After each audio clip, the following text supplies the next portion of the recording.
জয় শ্রীরাম আমার সকল হিন্দু ভাই বোনদের।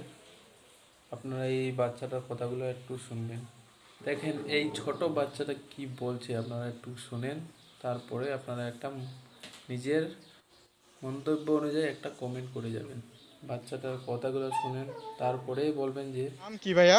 আরিফ। তুমি কি মাদ্রাসায় পড়ো? জি। আচ্ছা, হিন্দুরা পচা না ভালো? পচা। কিসের জন্য? মূর্তি পূজা করে। মূর্তি পূজা করলে কি হয়? হারাম। এটা হারাম। জি। আচ্ছা আচ্ছা, এই জন্য হারাম কাজ যারা করে ওরা পচা। জি। এটা মানে কি তুমি শিখছো এটা? জি। আচ্ছা আচ্ছা, তুমি কোথা থেকে শিখছো এটা? মাদ্রাসা থেকে। মাদ্রাসা থেকে? মাদ্রাসার হুজুর বলছে যে মূর্তি পূজা যারা করে ওরা পচা এবং মূর্তি পূজা হারাম কাজ। জি। এটা মাদ্রাসা থেকে বলছে? ও আচ্ছা, এই জন্য তুমি হিন্দু করে পচা মনে করো? জি। আচ্ছা, মাদ্রাসা থেকে আর কি শিখছো? জিহাদের কথা। জিহাদের কথা? জি। জিহাদ কি? অমুসলিম অমুসলিমের সাথে যুদ্ধ করা। অমুসলিমের সাথে যুদ্ধ করা? জি। আচ্ছা আচ্ছা, এটাও তোমার মাদ্রাসা থেকেই হুজুর বলছে, শিখাইছে? জিহাদ কবে করবা?